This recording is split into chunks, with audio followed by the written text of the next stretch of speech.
Alors, avec l'Insta360 Go 3, je filme en 2.7K 30 images par seconde.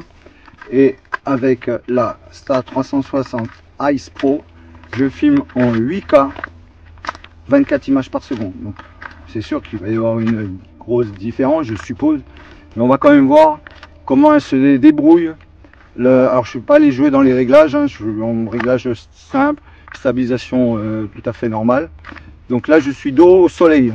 Donc là, ensuite, je vais me retourner, je vais me mettre face au soleil et on va voir les différences, comment les caméras vont réagir. Voilà. Maintenant, je vais me mettre face au soleil et là, on va voir comment les caméras réagissent. Voilà, donc face au soleil.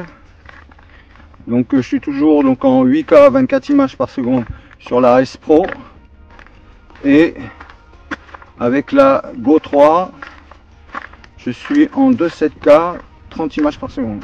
Je ne peux pas aller plus haut hein, puisque c'est la résolution maximum de la Go 3. Voilà. Donc on va voir un petit peu ce que ça donne. Donc l'Insta360 Go 3 est très facile d'utilisation. On n'a pas besoin de s'embêter. On appuie sur le bouton avec le cercle rouge donc sur le dessus de la caméra. Voilà, et l'enregistrement il se met de suite sur les pré-réglages qu'on a fait.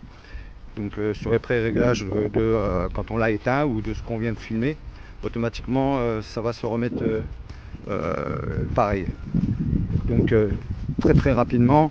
Alors comme il y a l'IA qui est derrière, donc ça va automatiquement démarrer au bon moment. Les quelques secondes que vous appuyez, ça prend en compte, donc il n'y a pas de souci. Au début d'enregistrement n'est pas perdu. La Ice Pro, elle a un comportement qui est identique, aussi rapide, donc très facile d'utilisation, donc pareil. Alors je vous ai fait des photos en 48 millions de pixels et donc dans la résolution de la Go 3. Je crois qu'elle est en 12 ou un truc comme ça, je crois la Go 3, je vous remettrai les pixels en photo.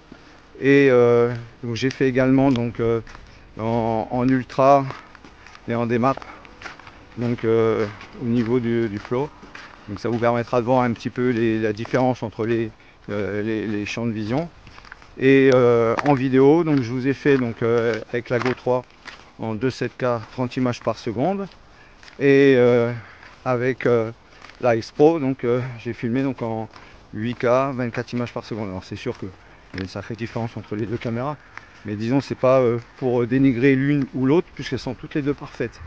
Moi c'est un conseil que je vous donne. Si vous avez la Go 3 et que vous n'avez pas la Ice Pro, il vous manque quelque chose. Si vous avez la Ice Pro ou la Ice et que vous n'avez pas la Go 3, il va vous manquer quelque chose. Les deux vont vraiment ensemble. Alors après, entre la Ice et la Ice Pro, c'est sûr qu'il y a une différence de résolution. Donc moi je peux pas vous faire la différence, vous trouverez les différences parce que bon ailleurs si ça a été fait, mais je trouve qu'il y a beaucoup de monde qui se sont dirigés directement vers la Ice Pro. Donc quitte à investir, autant mettre quelques euros de plus et avoir une caméra avec l'objectif Leica, parce que franchement c'est quelque chose